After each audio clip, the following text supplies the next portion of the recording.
নমস্কার বন্ধুরা। তো আজকে আপনাদের সাথে যে ইনফরমেশনটা শেয়ার করব সেটা আমার জন্য বিপজ্জনক হলেও আপনাদেরকে হয়তো বাঁচাতে পারবে। তো ফুল ভিডিওটা অবশ্যই দেখবেন। তো ইনসিডেন্টটা এটা হয়েছে যে আপনারা সবাই জানেন আমি নানান রকম কম্পিটিশনে নাম দিই, যেহেতু আমি সোশ্যাল ওয়ার্ক করি আর তার সাথে ক্রাফট করি, নিজের বিজনেস স্টার্ট আপ আছে, তার জন্য আমি অনেক জায়গায় অ্যাপ্লাই করেছি। সেরকমই আমার মা একটা জায়গা থেকে খুঁজে পায়, ফেসবুক অ্যাড ছিল, পদ্মা, হ্যাঁ, পদ্মশ্রী অ্যাওয়ার্ড 2026। সো জেনুইনলি ওটায় অনেক লাইক কমেন্ট অ্যান্ড ওটার পেজ আলাদা রকমের ছিল। তো আমরা ওটার মধ্যে অ্যাডজাস্টেবল করি নিজেদেরকে, আর ওটার মধ্যে মা আমাকে বলে একবার জয়েনিং করে দেখার জন্যে। আমরা যখন জয়েনিং করি ওনাদের কাছে প্রুফ চাই যে ওনারা কীরকম কী কাজ করে। ওনারা নীতি আয়োগী, তার সাথে এমএসএমইর ওনাদের কিছু পেপারস আমাকে সেন্ড করে। সব ঠিকঠাকই চলছিল। কথা হলো যে নমিনেটেড করার জন্য আগে যেটা প্রসেসিং ফিস, সবাই নিশ্চয়ই জানেন যে কোনো কম্পিটিশনে একটা প্রসেসিং ফিস দিতে হয়। ওটা কিন্তু প্রাইস নয়, ওটা কিন্তু প্রসেসিং ফিস। সো জেনুইনলি আমি প্রসেসিং ফিস আমাদেরকে বলি যে আমি একটা স্টুডেন্ট, তো আমি তো আগে এইভাবে দিতে পারবো না, আমি আগে করি। তো ওনারা আমাকে বিশ্বাস জোগায় যে না, আপনি 100 টাকা দিয়ে একবার ট্রাই করে নিতে পারেন, যদি না হয় আপনার নমিনেশন তাহলে আমরা সেটা আপনাকে ফেরত দিয়ে দেবো।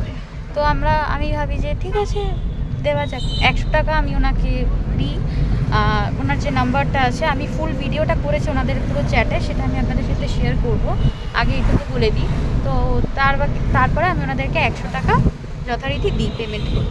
তারপরে ওনারা সেদিনই আমাকে বলে যে ঠিক আছে ম্যাম, তাহলে বাকি কা পেমেন্ট আপ কব করো। জেনুইনলি আমরা হিন্দিতে কথা বলছিল। তো আমি ওনাদেরকে বলি বাকি কা পেমেন্ট তো আমি এখন করতে পারবো না, আমি 100 টাকা আপনাদেরকে দিয়েছি, আমি নমিনেটেড যদি হই তাহলে আমি বাকিটা অবশ্যই করবো।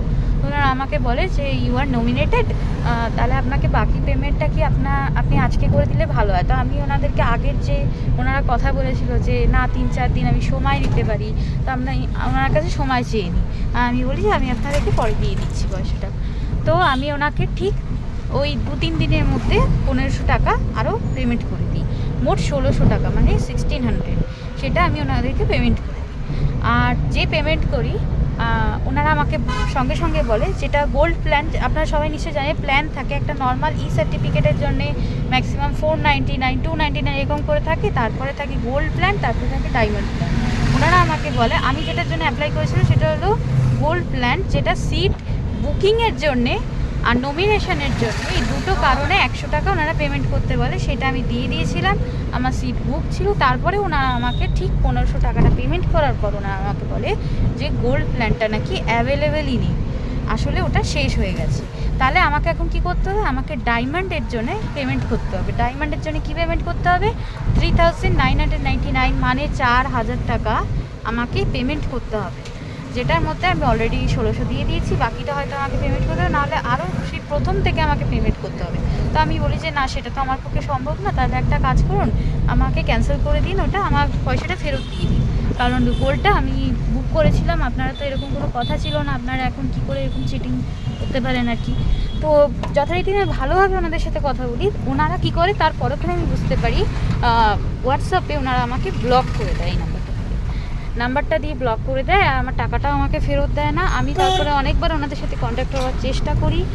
একজন ভয়েস কলে ফোনটা ধরে, হ্যাঁ, তো ফোনটা ধরে বলে যে তারা, আরে আপকো বলা না ফোন করে কল ব্যাক, বলে ফোনটা কেটে দিয়ে আবার ব্লক করে দেয়, আর ব্লকটা খোলেই না। তো কথা হলো এটাই যে আমি এখন সাইবার ক্যাফেতে এসেছিলাম, এখানে সাইবার ক্রাইম অফিসে, বাট কোনো লাভ হয়নি, যেটা আপনারা সবাই জানেন। আশা করি সবাই তো লাভ পায়নি, কেউ কেউ পেয়েছে হয়তো, জানি না, তবে আজ পর্যন্ত কোনোদিনও আমি পাইনি।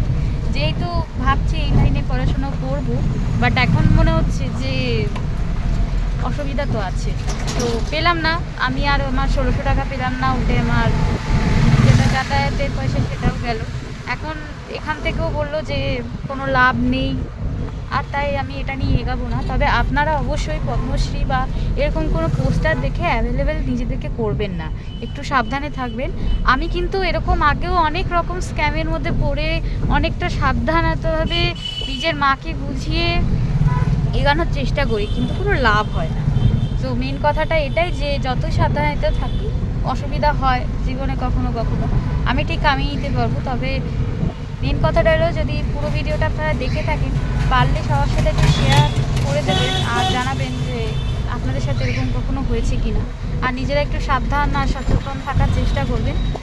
পরের ভিডিওতে আমি অবশ্যই ওদের চ্যাটটা শেয়ার করে দেবো, আর ওদের নাম্বার আর ওদের সব পোস্টারগুলো শেয়ার করে দেবো, যেগুলো ওরা আমাকে বিশ্বাস জোগানোর জন্য করেছিল। তো সবাইকে তো আর বিশ্বাস করার মতন না। আজ এই অবধি, বাই। সবাই ভালো থাকবেন, সুস্থ থাকবেন। মা বলে দিয়েছি, বাই।